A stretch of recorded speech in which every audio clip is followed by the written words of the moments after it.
Hello दोस्तों, नमस्कार। स्वागत है आपके अपने यूट्यूब चैनल संजय टेक्निकल @21 में। आज की इस वीडियो में हम फीटर टेट के कुछ महत्वपूर्ण प्रश्नों का डिस्कशन करने वाले हैं। तो वीडियो काफ़ी इंपॉर्टेंट है और वीडियो को लास्ट तक देखिएगा। और वीडियो पसंद है तो प्लीज़ वीडियो को लाइक कर चैनल को सब्सक्राइब कर लीजिएगा, ताकि हमारी आने वाली वीडियो का अपडेट आपको मिलता रहे। चलिए आज की इस वीडियो को शुरू करते हैं। आज का हमारा पहला प्रश्न है, कार्बाइड को किस तकनीक के द्वारा बनाया जाता है? तो याद रखिएगा, कार्बाइड को जो है पाउडर मेटलर्जी टेक्निक के द्वारा बनाया जाता है। कार्बाइड की बात करें तो यह जो है आपका टंगस्टन और कार्बन का मिश्रण होता है। क्वेश्चन आपसे अगर एग्जाम पूछे कि कार्बाइड किसका मिश्रण है या किसका कंपोजिशन है, तो याद रखिएगा टंगस्टन और कार्बन को मिलाने से आपका कार्बाइड धातु तैयार होती है, और इसे बनाने के लिए हम पाउडर मेटलर्जी तकनीक का प्रयोग करते हैं। तो ये क्वेश्चन आपसे एग्जाम पूछ सकता है, इसको आप याद रखिएगा। नेक्स्ट क्वेश्चन आपका सेकंड नंबर का, हार्डी को कहाँ फिट किया जाता है? तो याद रखिएगा जो है क्या कहते हैं, उसमें सीट मेटल कार्यों में हम हार्डी का प्रयोग करते हैं मेटल को काटने के लिए, और इसे फिक्स करते हैं हम एनविल का जो स्क्वायर होल होता है उसमें हम इसको फिक्स करते हैं।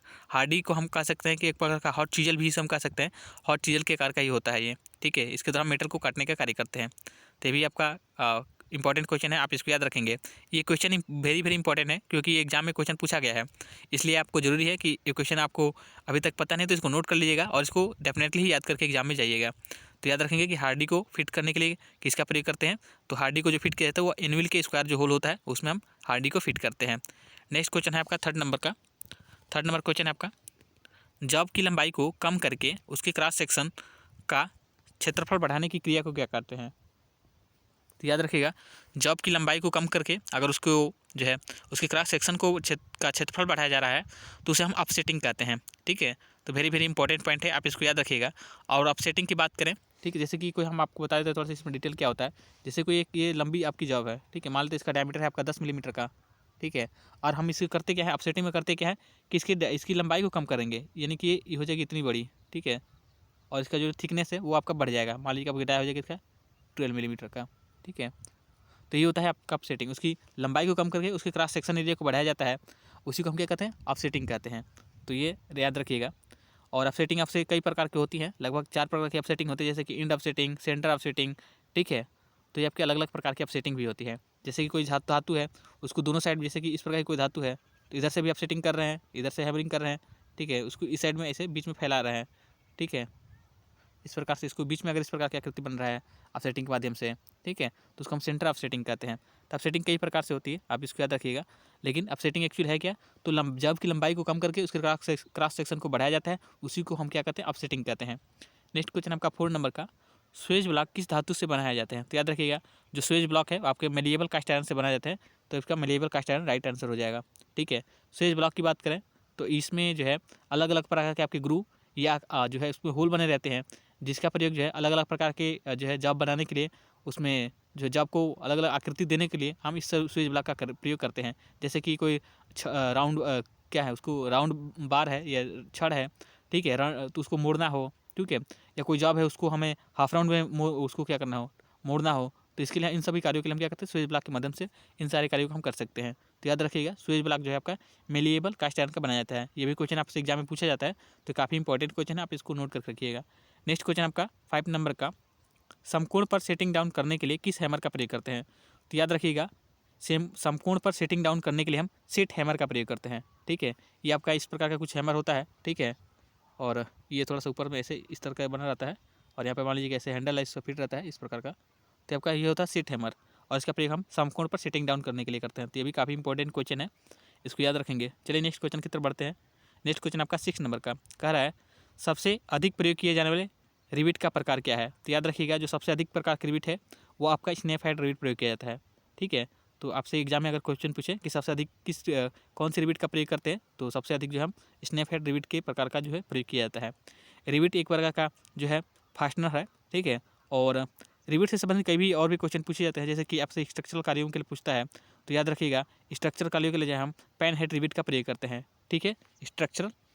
स्ट्रक्चरल जो होता है ना, ठीक है, यानी कि संरचनात्मक कार्यों के लिए हम पेन हेड रिविट का प्रयोग करते हैं। ये भी एग्जाम में क्वेश्चन पूछा जाता है, तो इसको याद रखेंगे। और हल्के कार्यों के लिए हम कोनिकल हेड रिविट का प्रयोग भी करते हैं, तो ये भी याद रखेंगे। हल्के कार्यों के लिए लाइट असेंबलिंग के लिए हम अब जो है पेन हेड रिविट का प्रयोग करते हैं। तो ये भी काफ़ी इंपॉर्टेंट क्वेश्चन है, आप इसको याद रखिएगा। सॉरी, कोनिकल हेड रिविट का प्रयोग करते हैं आपके हल्के कार्यों के लिए। नेक्स्ट क्वेश्चन है आपका 7 नंबर का।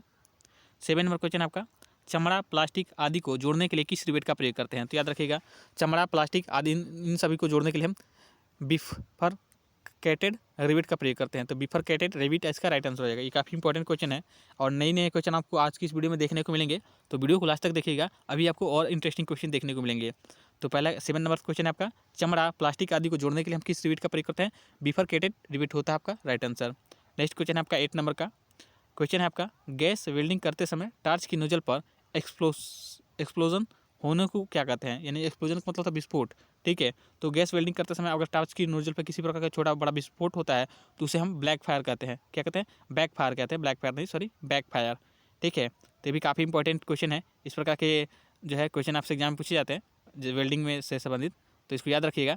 जो अभी एक्सप्लोजन की जो घटना होती है वो किससे संबंधित है? तो बैक फायर से संबंधित है, ठीक है। ये भी काफ़ी इंपॉर्टेंट क्वेश्चन है। चलिए नेक्स्ट क्वेश्चन की तरफ बढ़ते हैं। नेक्स्ट क्वेश्चन आपका 9 नंबर का, नोजल से काफ़ी काला धुआं और स्पार्क निकलता है, तो यह किसका संकेत है? तो याद रखिएगा, जब नोजल से काफ़ी काला धुआं और स्पार्क निकलता है, ये आपका फ्लैशबैक का उदाहरण होता है। किसका ये सिग्नल है? तो ये यहाँ पे फ्लैशबैक का सिग्नल है। तो ये भी काफ़ी इंपॉर्टेंट क्वेश्चन है। मैं आज की इस वीडियो में हम किसी क्वेश्चन का डिटेल नहीं कर रहे हैं, क्योंकि कल की जो वीडियो है वो काफ़ी लंबी हो गई थी आपकी, जो लगभग 37 मिनट की वीडियो हो गई थी, जो कि मैं नहीं चाहता कि आप लोगों का जो है काफ़ी समय उसमें ख़राब हो, क्योंकि जो भी फिर भी मैंने कोई ऐसा मतलब आप लोगों का फालतू का कोई समय नहीं लिया है, केवल आप लोगों का डिटेल्स उसमें थोड़ा सा ज़्यादा हो गया था कल वाली वीडियो में। तो आज की वीडियो को मैं कोशिश करूँगा कि कम से कम समय में जो है आपको जो है वीडियो को कंप्लीट किया जाए और आपको जो है अधिक से अधिक क्वेश्चन को जो है कंप्लीट कराया जाए कम से कम समय में। यही हमारा ये है टारगेट है।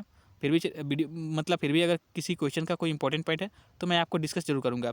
नेक्स्ट क्वेश्चन आपका 10 नंबर का, याद रखिएगा, कास्ट आयरन का गलनांक कितना होता है? तो याद रखिएगा, कास्ट आयरन का जो गलनांक होता है वो लगभग 1150 डिग्री सेल्सियस के बराबर होता है।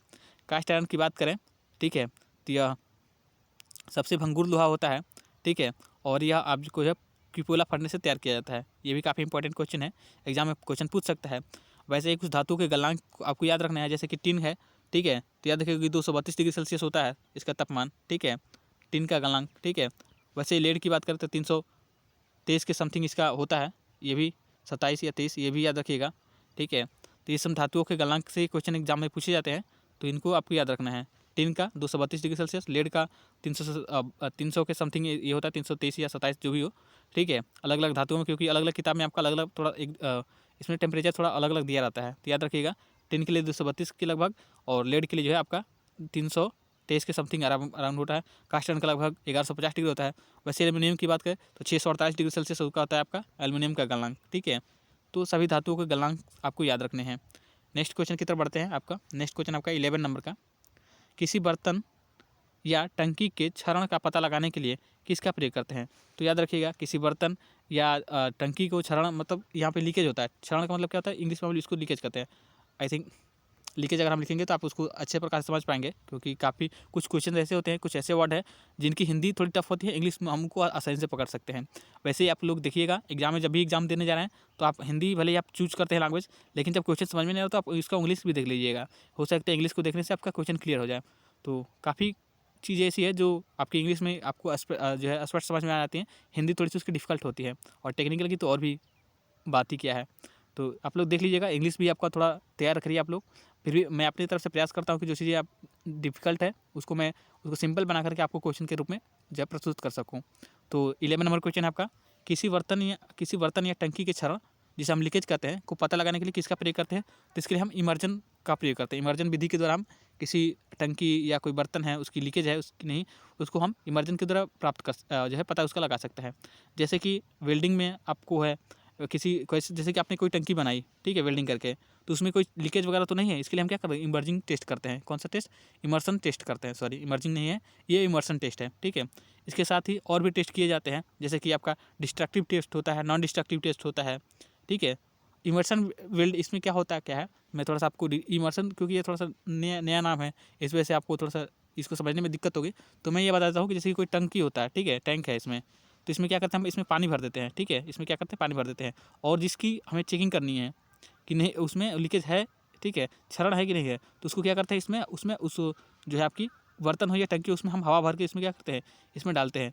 तो डेफिनेटली अगर आपका लीकेज होगा तो उसमें आपका पता चल जाएगा। तो ये काफ़ी इंपॉर्टेंट क्वेश्चन है, आप याद रखिएगा। और टेस्ट और भी प्रकार के होते हैं, जैसे कि मैं आपको बता चुका हूँ, डिस्ट्रक्टिव और नॉन डिस्ट्रक्टिव। डिस्ट्रक्टिव टेस्ट में क्या होता है कि जो जोड़ बन जाते हैं उसको फिर तोड़ करके हम उसको देखते हैं कि सही प्रकार से बना है कि नहीं, फिलर मेटल आपके मेटल तक अच्छे प्रकार से वो पहुँचा है कि नहीं पहुँचा है, तो डिस्ट्रक्टिव टेस्ट होता है। एक होता है नॉन डिस्ट्रक्टिव, ठीक है। तो कई प्रकार के टेस्ट किए जाते हैं वेल्डिंग में, आप उसकी वेल्ड का जो है क्वालिटी को चेक करने के लिए। तो आगे बढ़ते हैं, नेक्स्ट क्वेश्चन आपका 12 नंबर, फिलर गेज का दूसरा नाम क्या है? तो याद रखिएगा, फिलर गेज को हम थिकनेस गेज या क्लियरेंस गेज भी कहते हैं, ठीक है। फिलर गेज की बात करें तो इसका प्रयोग जो है दो जाबों के मैचिंग पार्ट्स के बीच में क्लियरेंस को चेक करने के लिए फिलर गेज का प्रयोग किया जाता है। तो ये भी काफ़ी इंपॉर्टेंट क्वेश्चन है, ठीक है। और याद रखिएगा कि फिलर गेज की ब्लेड की लंबाई जो होती है वो 100 मिलीमीटर होती है। ये भी क्वेश्चन आपका DMRC में पूछा गया था, 100 मिलीमीटर। तो ये भी काफ़ी इंपॉर्टेंट क्वेश्चन है, हो सकता है आपसे एग्जाम में आगे रिपीट हो जाए क्वेश्चन। तो चलिए नेक्स्ट क्वेश्चन की तरफ बढ़ते हैं। याद रखिएगा 30 नंबर क्वेश्चन आपका, टेम्पलेट किस धातु के बनाए जाते हैं? तो याद रखिएगा जो टेम्पलेट होते हैं ये आपके माइल्ड स्टील के बनाए जाते हैं। टेम्पलेट का कार्य क्या होता है? तो ये मार्किंग करने के प्रयोग किया जाता है, ठीक है। तो ये भी काफ़ी इंपॉर्टेंट क्वेश्चन आपसे एग्जाम पूछ सकता है। चलिए नेक्स्ट क्वेश्चन की तरफ बढ़ते हैं। 14 नंबर क्वेश्चन आपका, स्लिप गेजों को सेटिंग करते समय उन्हें ट्विस्ट करने की क्रिया को क्या कहते हैं? तो ये तो काफ़ी इंपॉर्टेंट क्वेश्चन है और पॉपुलर क्वेश्चन भी है, कई सारे एग्जाम में पूछा गया है और कई बार रिपीट हो चुका है। तो आई होप आपका इसको आंसर पता होगा। तो याद रखिएगा स्लिप गेजों को सेटिंग करते समय उन्हें ट्विस्ट करके जोड़ने की क्रिया को हम रिंगिंग प्रोसेस कहते हैं, ठीक है। तो ये काफ़ी इंपॉर्टेंट क्वेश्चन आप इसको याद रखिएगा, केवल आपको ये देखना है कि किस प्रकार से क्वेश्चन घुमा कर पूछ सकता है एग्जाम में, ठीक है। बाकी नेक्स्ट क्वेश्चन आपका 15 नंबर, मीट्रिक प्रणाली में बर्नियर हाइट गेज का अल्पतमांक कितना होता है? तो याद रखिएगा मीट्रिक प्रणाली में बर्नियर हाइट गेज की बात करें तो 0.02 मिलीमीटर होता है इसका अल्पतमांक, लिस्ट काउंट, ठीक है। बर्नियर हाइट गेज की बात करें तो ये आपका एक बार का मार्किंग टूल है जिसे सरफेस गेज पर प्रयोग करते हैं। और इसमें एक क्वेश्चन आपसे पूछ सकता है कि वर्नियर हाइट गेज में कौन सा स्क्राइबर का प्रयोग किया जाता है? तो याद रखिएगा वर्नियर हाइट गेज हम ऑफसेट स्क्राइबर का प्रयोग करते हैं। कौन सा स्क्राइबर? ऑफसेट स्क्राइबर, ठीक है। और इसका प्रयोग करते हैं हम मार्किंग करने के लिए। तो काफ़ी इंपॉर्टेंट क्वेश्चन है। और एक क्वेश्चन और से एग्जाम में पूछता है कि गोले जब का सेंटर निकालना हो तो हम कौन से गेज का प्रयोग करते हैं? तो याद रखिए वर्नियर हाइट गेज का प्रयोग करते हैं। ये भी काफ़ी इंपॉर्टेंट क्वेश्चन है। नेक्स्ट क्वेश्चन आपका 60 नंबर, बड़े फ्लैट सरफेस के सेंटर के भाग को स्क्रैप करने के लिए किस स्क्रैपर का प्रयोग करते हैं? तो याद रखिएगा बड़े और फ्लैट सरफेस के सेंटर के भाग को अगर स्क्रैपिंग करनी हो तो वहाँ पे हम हुक स्क्रैपर का प्रयोग करते हैं। ये भी काफ़ी इंपॉर्टेंट क्वेश्चन है, आप इसको याद रखिएगा। स्क्रैपर की बात करें तो ये आपके टूल स्टील से बनाए जाते हैं। ये भी क्वेश्चन आपसे एग्जाम पूछा जाता है। और एक प्रकार का सिंगल पॉइंट कटिंग टूल होता है, ठीक है। और ये टूल स्टील ही आपके जो क्या कहते हैं फाइल वगैरह की जो पुरानी फाइलें होती हैं उनसे भी ये आपका बनाया जा सकता है। चलिए नेक्स्ट क्वेश्चन की तरफ बढ़ते हैं। 17 नंबर क्वेश्चन आपका, जीरो लाइन किसको प्रदर्शित करती है? तो याद रखिएगा जीरो लाइन जो आपकी जीरो डेविएशन को प्रदर्शित करती है। तो जीरो डेविएशन इसका राइट आंसर हो जाएगा, ठीक है। 17 नंबर का राइट आंसर है जीरो लाइन किसको प्रदर्शित करती है? तो जीरो डेविएशन को प्रदर्शित करती है। नेक्स्ट क्वेश्चन है आपका 18 नंबर का, चार्ज को किसके द्वारा भट्टी में फीड किया जाता है? तो चार्ज जो होता है उसे हम भट्टी में उसके थ्रोट के माध्यम से देते हैं, ठीक है। चार्ज क्या होता है? चार्ज क्या होता है? तो यह जो आपका जो फ्यूल होता है जो भट्टी का, हम उसको उसी को हम क्या कहते हैं? चार्ज कहते हैं, आवेश जो कहते हैं इंग्लिश में, हिंदी में इसको आवेश कहते हैं, ठीक है। नेक्स्ट क्वेश्चन आपका 19 नंबर का, ड्रिल पर किस रेंज में मोस्ट टेपर दी जाती है? तो याद रखिए MT1 से लेकर MT5 जो है कि रेंज में आपकी ड्रिल पर मोस्ट टेपर दी जाती है। तो ये भी काफ़ी इंपॉर्टेंट क्वेश्चन है, कई सारे एग्जाम में क्वेश्चन पूछा गया है। तो इसको याद रखिएगा कि ड्रिल पर जो टेपर दी जाती है वो MT1 से लेकर MT5 तक दी जाती है, ठीक है। नेक्स्ट क्वेश्चन आपका 20 नंबर का, BA थ्रेड का एंगल कितना होता है? तो BA थ्रेड की बात करें तो 47.5 डिग्री, इसका याद रखना है आपको, ठीक है। और BSP की बात करें, ठीक है, तो BSP थ्रेड का होता है 55 डिग्री। BSW BSP इन सभी का एंगल कितना होता है? तो 55 डिग्री, ये भी आप याद रखिएगा। नेक्स्ट क्वेश्चन आपका, लैपिंग प्लेट पर ग्रू क्यों दिया जाता है? तो याद रखिएगा लैपिंग प्लेट पर जो ग्रू दिए जाते हैं वो लैपिंग कंपाउंड को भरने के लिए दिए जाते हैं, ठीक है। तो लैपिंग कंपाउंड को भरने के या उसको धारण करने के लिए लैपिंग प्लेट पर ग्रू दिए जाते हैं, ठीक है। लैपिंग एक प्रकार की फिनिशिंग प्रक्रिया है, ये भी काफ़ी इंपॉर्टेंट क्वेश्चन आपसे पूछ सकता है। और लैपिंग जो है किसी जॉब की बाहरी सरफेस पर की जाती है। लैपिंग हाथ और मशीन दोनों प्रकार से की जाती है, ये भी काफ़ी इंपॉर्टेंट क्वेश्चन है। चलिए नेक्स्ट क्वेश्चन की तरफ बढ़ते हैं। नेक्स्ट क्वेश्चन आपका, किस पदार्थ का प्रयोग कास्ट आयरन पाइप को जोड़ने के लिए किया जाता है? तो ये भी इंपॉर्टेंट क्वेश्चन है, आप इसको याद रखिएगा कि जो लेड होता है इसका जो है प्रयोग किया जाता है कास्ट आयरन की धातु को या कास्ट आयरन के पाइप को जोड़ने के लिए। नेक्स्ट क्वेश्चन आपका 23 नंबर, भारतीय स्टैंडर्ड के अनुसार स्लिप गेज के एक विशेष सेट में कितने पीस होते हैं? तो याद रखिएगा भारतीय स्टैंडर्ड के अनुसार स्लिप गेज के एक स्पेशल सेट में 12 सेट होते हैं। ये कोई 112 होते हैं। ये काफ़ी इंपॉर्टेंट क्वेश्चन है, ये भी कई सारे एग्जाम में पूछा गया है। और स्लिप गेज के बारे में बात करें तो इसका आकार जो होता है, क्रॉस सेक्शन की बात करें तो ये आयताकार होता है। ये भी क्वेश्चन आपसे एग्जाम पूछता है। और ये 4 ग्रेड में इसके 4 ग्रेड पाए जाते हैं, ठीक है। तो ये भी मैं आपको ग्रेड के संबंधित कई बार एग्जाम में आपको बता चुका हूँ, सॉरी एग्जाम में करें वीडियो में, ठीक है। तो आई होप आपने याद कर दिया होगा अभी तक। नेक्स्ट क्वेश्चन है 24 नंबर का, रैग बोल्ट और लेविस बोल्ट किस प्रकार के बोल्ट हैं? तो याद रखिएगा, रैग और लेविस जो बोल्ट होते हैं ये आपके फाउंडेशन बोल्ट कहलाते हैं, ठीक है। तो ये काफ़ी इंपॉर्टेंट क्वेश्चन है, आप इसको नोट करके रखेंगे कि रैग बोल्ट और लेविस बोल्ट जो आपके फाउंडेशन बोल्ट के प्रकार हैं, ठीक है। चलिए नेक्स्ट क्वेश्चन है आपका 25 नंबर, 24 नंबर हो गया, 25 नंबर है। 25 नंबर क्वेश्चन है, थंब नट को और किस नाम से जानते हैं? तो याद रखिएगा, थंब नट को हम नर्व नट भी कहते हैं, ठीक है। थंब नट का प्रयोग करते हैं जहाँ पे जो फाइन एडजस्टमेंट की जरूरत हो वहाँ पे हम थंब नट का प्रयोग करते हैं या नर्व नट का प्रयोग करते हैं। इसके जो ऊपरी सरफेस होता है उस पर हम नर्लिंग कर देते हैं, ठीक है। और स्पेशली बात करें तो थंब नट का जो है आपका जो वर्नियर हाइट गेज होता है, ठीक है, वहाँ पे हम जो है रीडिंग को सेट करने के लिए हम थंब नट का प्रयोग करते हैं, ठीक है। और ये वर्नियर कैलिपर पे भी हम आप देखते हैं कि वर्नियर कैलिपर भी आपका जो है ये आपका जो है थंब नट दिया रहता है। तो ये भी काफ़ी इंपॉर्टेंट क्वेश्चन है, आप इसको याद रखेंगे। ये क्वेश्चन आपसे पूछा जाता है कि थंब नट का प्रयोग कहाँ पे होता है? तो वर्नियर हाइट गेज या वर्नियर कैलिपर पे आपका प्रयोग किया जाता है, या फाइन एडजस्टमेंट के लिए भी आप कह देंगे, या फाइन एडजस्टमेंट अगर वहाँ पे राइट वो ऑप्शन में है तो वही सही हो जाएगा।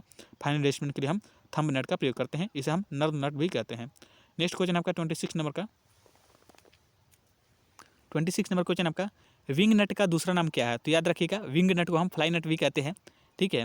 और विंग नट का भी प्रयोग जहाँ पे असेंबली में बार बार कंपोनेंट्स को फिक्स करना हो, उसे हटाना हो, ठीक है, सेट फिर उन्हें सेट करना हो, तो यहाँ पे हम विंग नट का प्रयोग करते हैं। और स्पेशली बात करें तो जो आपका क्या कहते हैं हेक्सा होता है या आपका हैंड मशीन होता है, सॉरी बेंच हैंड, हाँ बेंच क्या कहते हैं उसको, bent sorry hand machine bench hand, sorry bench नहीं, bench hand vice sorry hand vice में भी आपका विंग नट का प्रयोग किया जाता है। तो ये भी काफ़ी इंपॉर्टेंट क्वेश्चन है, आपसे एग्जाम क्वेश्चन पूछ सकता है कि कौन से वाइस में जो है विंग नट का प्रयोग किया जाता है। तो याद रखिए, हैंड वाइस में आपका विंग नट प्रयोग किया जाता है, या हेक्सा मशीन में जो ही में भी हम विंग नट का प्रयोग करते हैं, इसे हम फ्लाई नट भी कहते हैं। तो ये भी काफ़ी इंपॉर्टेंट क्वेश्चन है, आप इसको याद रखेंगे। नेक्स्ट क्वेश्चन आपका 27 नंबर का, सर्कलिप को किस धातु से बनाया जाता है? तो याद रखिएगा, सर्कलिप को जो है स्प्रिंग स्टील से बनाते हैं, ठीक है। काफ़ी इंपॉर्टेंट क्वेश्चन है। और आपसे एक क्वेश्चन और से इस सर्कलिप से और पूछ सकता है कि सर्कलिप का दूसरा नाम क्या है? तो याद रखिएगा, इसे हम रिटेनिंग रिंग भी कहते हैं। क्या कहते हैं? Retaining ring. सर्कलिप को क्या कहते हैं? सॉरी रिटेनिंग रिंग, ठीक है, रिटेनिंग रिंग। सर्कलिप को हम रिटेनिंग रिंग भी कहते हैं। तो ये भी इंपॉर्टेंट क्वेश्चन है, आपसे पूछ सकता है एग्जाम में कि सर्कलिप का दूसरा नाम क्या है? तो रिटेनिंग रिंग भी हम इसे कहते हैं। और ये आपके स्प्रिंग स्टील से बनाए जाते हैं। यह एक प्रकार का फास्टनर के तरीके कार्य करता है, ठीक है। नेक्स्ट क्वेश्चन आपका 28 नंबर का, स्टड किस प्रकार का फास्टनर है? तो याद रखिएगा, स्टड भी एक प्रकार का अस्थायी फास्टनर है, ठीक है। और ये एक प्रकार की जो है राउंड बार होती है इस प्रकार की, ठीक है। और इसके दोनों एंड पे, इस साइड में जो है दोनों एंड पे क्या होते हैं आपके थ्रेड बने रहते हैं। जो बीच वाला एरिया होता है ये वाला, ये आपका प्लेन रहता है, ठीक है। तो काफ़ी इंपॉर्टेंट है, ये भी याद रखेंगे कि स्टड के दोनों साइड पे क्या बने रहते हैं? थ्रेड बने रहते हैं। ये भी क्वेश्चन आपसे पूछ सकता है।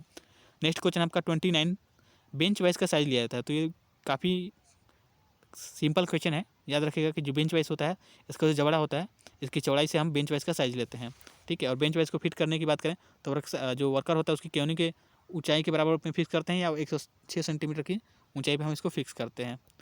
नेक्स्ट क्वेश्चन की तरफ बढ़ते हैं। 29 नंबर क्वेश्चन हो गया। 30 नंबर क्वेश्चन है आपका, कंपोनेंट्स को कंप्रेशन या टेंशन कौन देता है? तो याद रखिएगा, जो स्प्रिंग होता है वह कंपोनेंट्स को कंप्रेशन या टेंशन प्रदान करता है। तो आपका स्प्रिंग राइट आंसर हो जाएगा, ठीक है।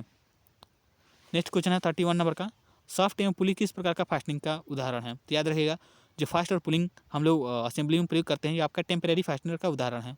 तो ये भी काफ़ी इंपॉर्टेंट क्वेश्चन है, आप इसको याद रखेंगे 31 नंबर क्वेश्चन को, ठीक है, कि फास्ट और पुलिंग किसका उदाहरण है? तो ये टेम्परेरी फास्टनिंग का उदाहरण है।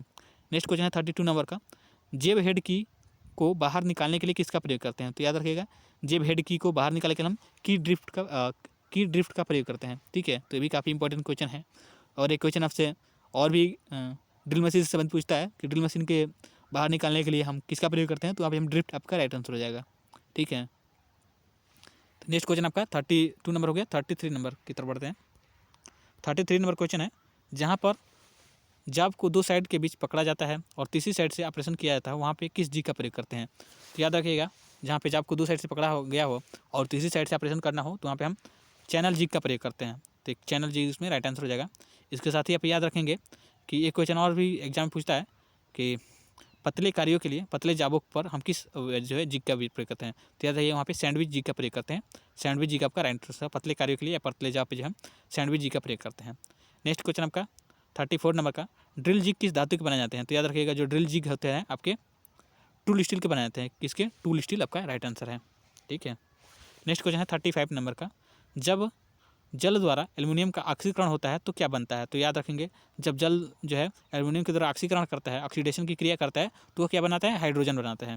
ठीक है, ये भी काफ़ी इंपॉर्टेंट क्वेश्चन है, आप इसको याद रखिएगा, जो एग्जाम में आपसे पूछ सकता है। चलिए नेक्स्ट क्वेश्चन है आपका 36 नंबर का, सेंट्रल ड्रिल को और क्या कहते हैं? तो याद रखिएगा ये भी क्वेश्चन आपसे डीएमआरसी में नहीं, आई थिंक ये ऑर्डिनेंस फैक्टर में एग्जाम में क्वेश्चन पूछा गया था, सेंट्रल ड्रिल का दूसरा नाम क्या है? तो याद रखिएगा सेंट्रल ड्रिल को हम कंटिन्यूस ड्रिल बिट भी कहते हैं। तो ये भी काफ़ी इंपॉर्टेंट क्वेश्चन है, आप इसको याद रखेंगे।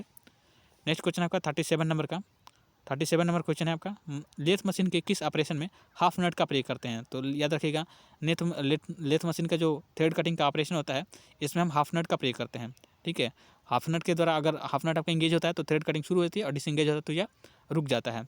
तो भी काफ़ी इंपॉर्टेंट क्वेश्चन है, आप इससे पूछ सकते हैं एग्जाम में। नेक्स्ट क्वेश्चन आपका 38 नंबर, किस में मेलिएबिलिटी का गुण अधिक होता है? तो ये भी फेमस क्वेश्चन है।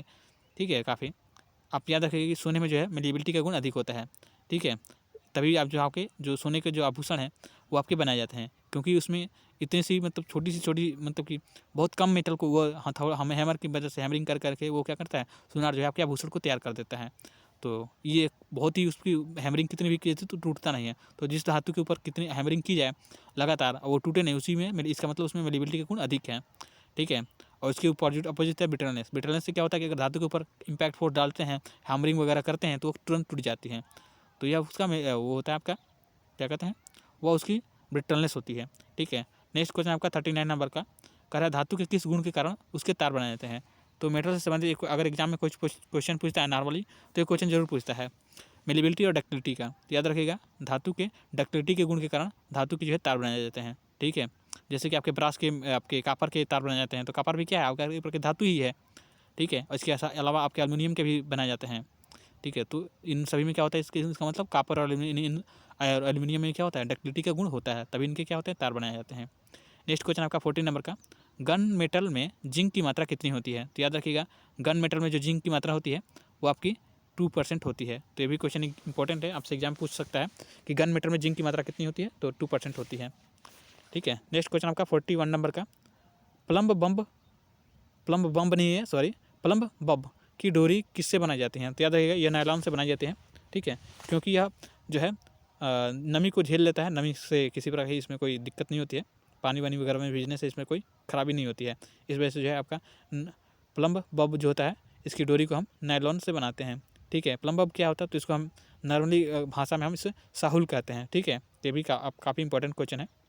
नेक्स्ट क्वेश्चन आपका 42 नंबर का, एक माइक्रोन बराबर कितना होता है? तो याद रखिएगा 1 माइक्रोन जो बराबर होता है वो आपका 0.001 मिलीमीटर होता है। तो ये भी काफ़ी इंपॉर्टेंट क्वेश्चन है। और एक क्वेश्चन आपसे एग्जाम पूछता है कि 1 मिलीमीटर बराबर कितना होता है? ठीक है, माइक्रोन में। तो याद रखिएगा यह आपके 1000 माइक्रोन के बराबर होता है। ठीक है, 1000 माइक्रोन। तो एक मिलीमीटर बराबर 1000 माइक्रोन होता है, ये भी आप याद रखेंगे। नेक्स्ट क्वेश्चन आपका 43 नंबर का, स्नैप गेज, रिंग गेज और प्लग गेज किस प्रकार के मेजरिंग इंस्ट्रूमेंट है? तो याद रखिएगा आपका जो स्नैप गेज हो गया, रिंग गेज हो गया, प्लग गेज हो गया, ये आपके non reading instrument measuring instrument है। इनमें यानी कि इसमें रीडिंग नहीं दी जाती है। जैसे कि आपका रिंग गेज होता है तो उसमें तो रीडिंग नहीं रहती है, चाहे स्नैप गेज हो गया आपका, ठीक है, या प्लग गेज हो गया, इनमें आपकी क्या नहीं रीडिंग नहीं अंकित रहती है। तो याद रखिएगा। नेक्स्ट क्वेश्चन आपका 44 नंबर है। हम आपको पहले बता चुके हैं कि जो माप लेने वाले इंस्ट्रूमेंट है वो आपके 4-5 प्रकार के होते हैं, जैसे कि एक फिक्स होता है, एक एडजस्टेबल होता है, एक डायरेक्ट रीडिंग इंस्ट्रूमेंट होता है, एक non reading indirect reading instrument होता है, और एक होता है नॉन रीडिंग जो है इंस्ट्रूमेंट। तो ये आपके जो है नॉन रीडिंग इंस्ट्रूमेंट है। फिक्स की बात करें तो जैसे आपका स्टूल हो गया, ये आपका फिक्स टाइप जो है आपका मेजरिंग इंस्ट्रूमेंट है। एडजस्टेबल की बात करें तो ये माइक्रोमीटर हो गया, ठीक है। और डायरेक्ट रीडिंग की बात करें तो आपका जो है वर्नियर कैलिपर, ये सभी आपके आते हैं। और इनडायरेक्ट की बात करें तो आपके कैलिपर इनसाइड जो है जेनी कैलिपर, आउटसाइड कैलिपर, ठीक है। और नॉन रीडिंग की बात करें तो आपका स्नैप गेज, रिंग गेज, ये सभी आपके नॉन रीडिंग जो है मेजरिंग इंस्ट्रूमेंट है। नेक्स्ट क्वेश्चन आपका 44 नंबर का, पिनों को पकड़ने के लिए किस वाइस का प्रयोग करते हैं? तो इसको आपको नंबर से आपको इसके नाम से याद रखना है। पिन है तो पिन वाइस आपका राइट आंसर हो जाएगा, इससे आप आसानी से इसको याद कर सकते हैं। और चलिए नेक्स्ट आगे बढ़ते हैं। नेक्स्ट क्वेश्चन आपका 45 नंबर का, हैमर को किस विधि द्वारा बनाया जाता है? तो याद रखिएगा, हैमर को जो है ड्रॉप फोर्जिंग के माध्यम से बनाते हैं। तो हैमर आपका इसमें ड्रॉप फोर्जिंग आपका राइट आंसर है। हैमर की बात करें तो ये आपका रखा हैंड टूल है, ठीक है। और यह का जो है इसका प्रयोग जो है आपका मेटल के ऊपर जो है, जैसे कई प्रकार से इसका प्रयोग है, जैसे कि आपका हैमरिंग करना हो और इसके साथ ही रिवीटिंग करना हो, मार्किंग करना हो, तो अलग अलग प्रकार के हैमर का प्रयोग अलग अलग होता है। नेक्स्ट क्वेश्चन आपका 46 नंबर का, वाइस जा के प्लेटों को फिक्स करने के लिए किस स्क्रू का प्रयोग करते हैं? तो याद रखिएगा, वाइस जा के प्लेट को फिक्स करने के लिए हम काउंटर सिंक हेड स्क्रू का प्रयोग करते हैं। तो काउंटर सिंक हेड स्क्रू इसका राइट आंसर है। नेक्स्ट क्वेश्चन का 47 नंबर का, मार्किंग प्लेट किस धातु से बनाई जाती हैं? तो याद रखिएगा, मार्किंग की जो प्लेटें होती हैं वो आपके कास्ट आयरन की बनाई जाती हैं। तो कास्ट आयरन इसमें राइट आंसर हो जाएगा, ठीक है। चलिए नेक्स्ट क्वेश्चन आपका 48 नंबर का, 41 नंबर क्वेश्चन है, राउंड स्टॉक की सरफेस पर अक्ष के समानांतर लाइन खींचने के लिए किसका प्रयोग करते हैं? तो याद रखिएगा, राउंड स्टॉक की सरफेस पर अक्ष के समानांतर लाइन खींचने के लिए हम बॉक्स स्क्वायर का प्रयोग करते हैं। तो बॉक्स स्क्वायर इसमें राइट आंसर हो जाएगा, सॉरी प्लीज़, ठीक है। नेक्स्ट क्वेश्चन आपका 49 नंबर का, गोले जब का सेंटर निकालने के लिए किसका प्रयोग करते हैं? तो याद रखिए, गोले जब का सेंटर निकालने के लिए हम सेंटर हेड का प्रयोग करते हैं। सेंटर हेड क्या है? तो आपका जो बर्नियर कैलिपर होता है, ठीक है, बर्नियर कैलिपर नहीं, कॉम्बिनेशन सेट, ठीक है, कॉम्बिनेशन सेट का यह एक पार्ट होता है। जैसे कि कॉम्बिनेशन सेट में आपका स्क्वायर हेड होता है, प्रोटेक्टर हेड होता है और आपका सेंटर हेड होता है, ठीक है। तो ये काफ़ी इंपॉर्टेंट क्वेश्चन है, आप इसको याद रखेंगे कि गोले जब का सेंटर निकालने के लिए हम क्या करते हैं? सेंटर हेड का प्रयोग करते हैं। नेक्स्ट क्वेश्चन है कि आपका 50 नंबर, स्क्राइबर के शार्प पॉइंट को किससे ढककर सुरक्षित रखते हैं या रखना चाहिए? तो याद रखिएगा, असेंबली में जब कार्य कर रहे हैं तो कई प्रकार के टूल हम यूज़ करते हैं। तो टूल को यूज़ करने के बाद हमारी ये जिम्मेदारी बनती है कि हम उसको उसके उपयुक्त स्थान पर रखें, ठीक है। नहीं तो इस प्रकार के आप तो दुर्घटना से ग्रसित होंगे ही, इसके अलावा यह दूसरों को भी प्रॉब्लम क्रिएट कर सकता है, ठीक है। तो ये आप ध्यान रखें कि जब भी आप कार्य करें तो जो टूल जहाँ से उठा रहे हैं उसको फिर उसके वही उसी स्थान पे, प्रॉपर स्थान पे रखना चाहिए। और जहाँ भी आप कार्य करें, ध्यानपूर्वक अपने कार्य करते समय अपने जो है कार्य पे ध्यान देना चाहिए, ठीक है, अपने कार्य के ऊपर ध्यान रखें। नेक्स्ट क्वेश्चन आपका 15 नंबर क्वेश्चन है और आज की इस वीडियो का अंतिम क्वेश्चन है, स्क्राइबर के शार्प पॉइंट को किससे ढककर सुरक्षित रखते हैं? तो याद रखिएगा, इसे हम कार्डबोर्ड से ढक करके सुरक्षित रखते हैं। क्योंकि कुछ लोग क्या करते हैं, स्क्राइबर को पैकेट में रख के लेके चले जाएंगे, ठीक है, पैकेट में रख के लेके घूम रहे हैं, पैकेट में लेकर काम कर रहे हैं, तो इससे आपकी दुर्घटना हो सकती है। तो ये 50 जो क्वेश्चन थे आज की इस वीडियो में हमने कवर किए हैं। उम्मीद है वीडियो आपको पसंद आई होगी, और पहले वीडियो को आपको लास्ट तक देखने के लिए बहुत बहुत आपका धन्यवाद। वीडियो पसंद आई हो तो प्लीज़ वीडियो को लाइक कर दीजिएगा, और चैनल पर पहली बार विजिट करें तो चैनल को सब्सक्राइब कर बेल आइकन को प्रेस कर लीजिएगा, ताकि हमारी जो भी वीडियो है उसका अपडेट आपको मिलता रहे। और एक चीज़ मैं आपको बता देता हूँ कि यह जो हमारी वीडियो है मिली है आपको देखने के लिए आज के लिए, इसका सीरीज़ हमने चला रखा है जो है, डेली हम एक वीडियो में है 50 क्वेश्चन का डिस्कशन करते हैं। आज यह पार्ट है 5th नंबर का, ठीक है। और पहली बार अगर आप विजिट करें चैनल पे तो आप इसके पहले वाले जो पार्ट हैं उन सभी पार्ट्स को भी जरूर देख लीजिएगा। डेफिनेटली ही इस प्रकार के क्वेश्चन आपको एग्जाम में देखने को मिलेंगे। और DRDO के लिए हमने एक स्पेशल सीरीज चलाई है, जिस सीरीज़ का नाम है 100 दिन की सिलेक्शन वाली क्लास। उस सीरीज़ में हमने जितने भी क्वेश्चन ऐड किए हैं वो सभी आपके निमी के बुक से क्वेश्चन ऐड किए गए हैं, और कुछ क्वेश्चन आपके फिटर टेट के प्रीवियस ईयर एग्जाम में जो क्वेश्चन पूछे गए हैं अलग अलग एग्जाम में, उन क्वेश्चन का भी डिस्कशन आपको उस वीडियो में मिल जाएगा। तो अगर आप चैनल पर पहली बार विजिट करें तो मैं आपसे रिक्वेस्ट करूँगा और आपको सजेस्ट भी करूँगा कि अगर आप किसी भी टेक्निकल एग्जाम की तैयारी कर रहे हैं, मैं ये नहीं कह रहा कि आपके पास 10 दिन समय है तो आप 10 दिन में जाकर पूरा उसको कंप्लीट ही देख लीजिएगा, ठीक है। जितना भी आपके पास समय मिल रहा है वीडियो को जरूर देखिए, और अपने आप को अगर अच्छे तरीके से बूस्ट, एक होता है ना कि फाउंडेशन प्राप्त करना, तो अच्छी प्रकार से आपकी प्रिपरेशन करनी है, कंप्लीट प्रिपरेशन, तो उस सीरीज़ में शामिल जितनी भी वीडियो हैं उन सारी वीडियो को देख लीजिएगा एक बार। डेफिनेटली अगर आप किसी भी टेक्निकल एग्जाम की तैयारी कर रहे हैं तो वहाँ पर आप अच्छा स्कोर कर पाएंगे, ठीक है। तो आज की इस वीडियो में इतना ही, मिलते हैं नेक्स्ट वीडियो में, तब तक के लिए धन्यवाद। जय हिंद।